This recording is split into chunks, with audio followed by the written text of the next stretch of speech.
What's up, y'all? It's Spicy AF. I'm back with another spicy topic. Hit that thumbs up, like this video. Also, follow my Twitter. It's Spicy AF and at SpiceTSpill on Instagram. Oh yeah, it's X too. I forgot. Damn. Anyway, here's the picture. Subscribe and share.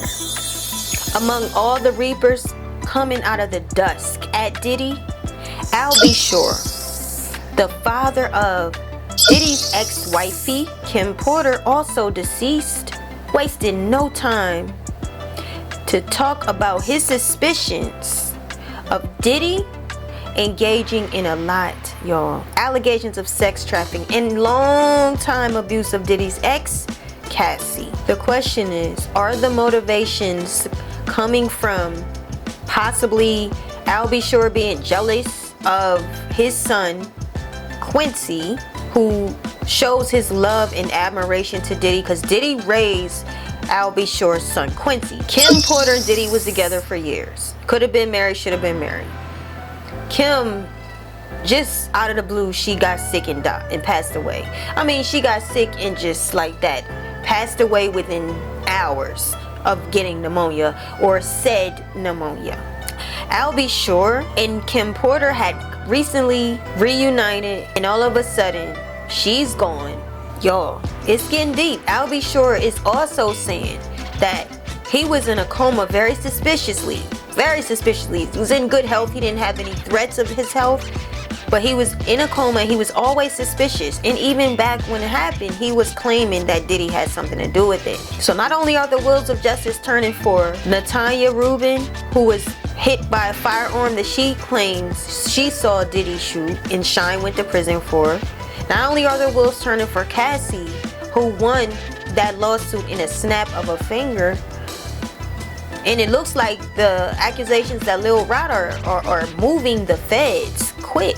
So it looks like Diddy is in hot water again. But I'll be sure once his case reviewed, he wants, if there's any secret societies, if there's any secret terrorist groups that are involved, which we call the Illumes, he wants the government to look into it because he feels that there is something to it. But my question for you is, do you think that some of his motivations come from his son, who he say he now wants a relationship with, having so much admiration? Diddy raised Quincy.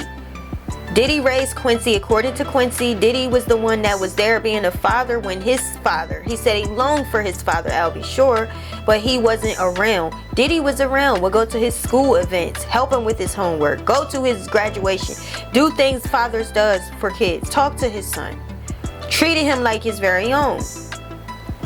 Do you think that I'll be sure feels left out?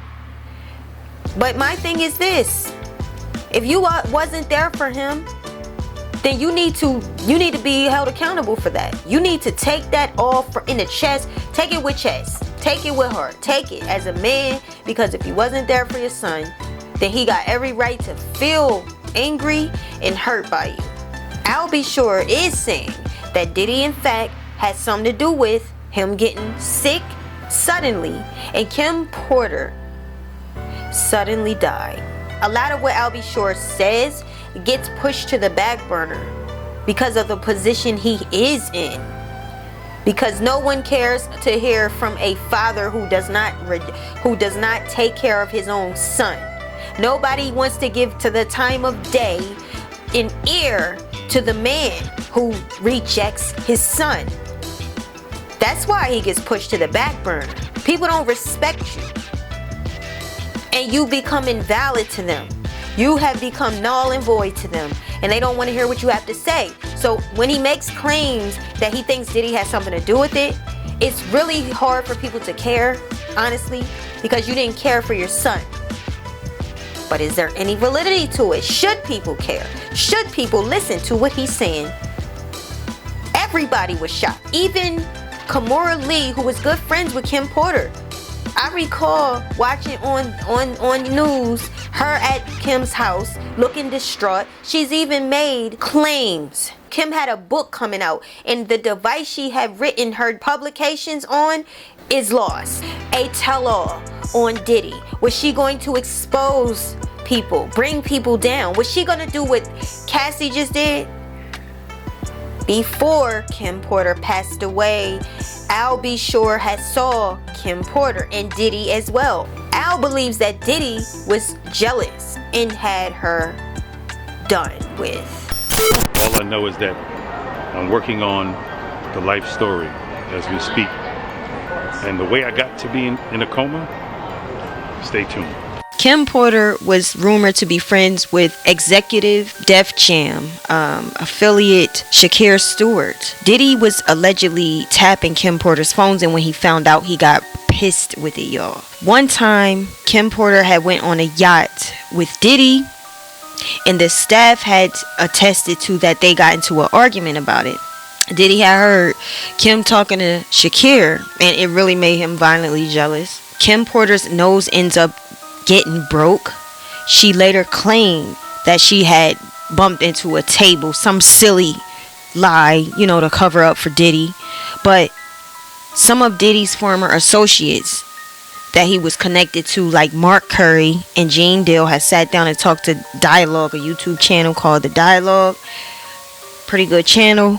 They also attested to that Diddy was tapping Kim's phones, and that Diddy actually is capable of breaking her nose. He got so upset with Kim talking to Shakir Stewart that he actually allegedly broke her nose. He put his hands on her. That's not it. So later on, Diddy was said to have chased down Shakir Stewart to a hotel that Shakir was staying at. He got into this hotel. There was no security around. They said he was violent. They said he beat up Shakir real bad. Beat him up. Hit him with a chair leg. Really brutally attacked him. Later on, it was discovered by a friend of Shakir who had visited his home that he was, in quote, wigging out seconds before gunshots was heard. So the friend went to the house to see Shakir. He had a fiance. He was engaged. The fiance was telling the friend that he wasn't acting normal. He's tripping out. So this guy goes up in there to talk to Shakir. Shakir said, "Go home to your family. Go take care of your family." The friend is describing Shakir as wigging out. When he leaves the home, he's walking out. He's walking out the door, shuts the door, walks out. He hears gunshot. A single-handed gunshot. This is from this friend that's saying that Shakir dies by suicide. People were talking and they don't trust it. They don't trust it at all. They feel that Diddy has something to do with it. Al B. Sure is accusing Diddy of having something to do with Kim Porter's passing. He believes, from what I take, that it was he and Kim's mutual connection, reconnecting, reconciling, that probably made Diddy jealous and wanted to take Kim out. He also saying that Diddy is also responsible for why he was in a coma for 2 months. And he has this documentary coming out soon. Again, I wish he didn't announce that to the world. That's seriously dangerous, but I can understand there's so much attention on Diddy. He probably feels more safe right now to discuss.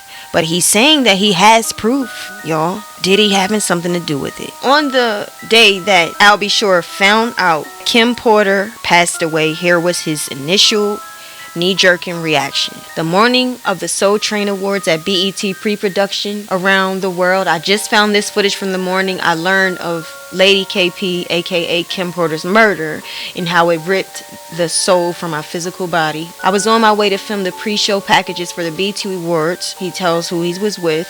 When I received a call from the PR icon asking me if I was okay and did I hear the news, I had no clue. I do know very clearly that Kimberly didn't just check out all of a sudden over pneumonia. That's some BS. Really? This is where I get in trouble. We just celebrated our son Quincy's new deal and Christmas special with Netflix, and she was in fantastic health, as well as laughing, seeing me and Diddy mutual exchange at the theater. I'm gonna leave it here. Kim Porter's coroner, Ed Winter, who did her autopsy, found that her death was due to pneumonia. There is still some suspicion with her family and friends who did not understand why this healthy, beautiful, vibrant woman who have born into this world 2 twin daughters and 2 sons why in the world she would just suddenly die. So they asked Ed, who had done other autopsies for celebrities. He's a very, very experienced, skilled coroner. They asked if he can exhume her body, and get this, y'all, right before he could even get to exhume her body to do a second autopsy, Ed, 74 years old, passed away. Once again, the magic words, from natural causes. Suspiciously to some, he passed away in his home. So the reason I'm talking about all of this, y'all, is because Al is feeling that Diddy has something to do with it. So we have to find out who all around Kim Porter had any similar or suspicions that is around them. When you have these people that are around her world, when she decides to end things with Diddy, who likes control? Why are people around her who is concerned about her suddenly dying, y'all? Why are people that have new affiliations like Shakir Stewart all of a sudden taking one to his own head? Why is this happening? Does Al B. Sure have a point? Now there's another thing that I wanted to talk about from Lipstick Alley, okay? Another suspicious, mysterious concern regarding Kim. October 28th, 2010, MediaTakeout.com just received a stunning report. Diddy just threatened his baby mother Kim Porter's new boyfriend, actor Jackie Long. Here's what we know. For years, Diddy has basically been keeping Kim as a kept woman. He pays all her bills and gives her extra child support in return. He expects her to look the other way with his jump-offs and not be romantically involved with any other man. According to our insider, Kim has generally agreed to this arrangement. But recently, she's been seeing actor Jackie Long from the movie ATL. Well, MediaTakeout.com learned that Diddy found out about Jackie and Kim, and he threatened Jackie. Specifically, Diddy told him that he was going to erase him from the earth and that he will have him K-word. Jackie tells our snitch is considering filing a harassment complaint against Diddy with the LAPD. Kim Porter passed from a illness which had no symptoms, reported to have had no symptoms. There was no signs that she was sick. Suddenly she passes away, and then when she's going, right after that, Al B. Sure gets into a coma, and he has been adamant that it's Diddy, that Diddy is somehow responsible for this. Now through the years, when we talking about Michael Jackson, the late James Brown, we're talking about Whitney Houston, not only those, we're talking about Amy Winehouse. These celebrities have went down very suspiciously, and as I've said, the government may be looking into these secret societies and these terrorist groups. They might just be, and a lot of us kind of, we hope they do, because of the suspicion of these things happening. People are attacked. Look at Kathy White, Jay-Z's rumored mistress. She just dies. So what's going on? What is really happening? I want to know your thoughts. Do you think Al B. Sure has a shot? Do you feel that he should get a shot of justice? Should the government look into these secret societies? Should they look into these terrorist groups? Should they look into, even if they have to look into science being threat to people putting sicknesses and illnesses into people's body or harming them? What's going on? And I hate that this is happening. I truly do. I don't even want to have to talk about this, but it is out here and we need to. I am a fan of Diddy, and I just hope that this thing works together for everybody. I truly do. Hit that thumbs up, y'all. Like this video, subscribe, and stay tuned because we got more to come. Peace.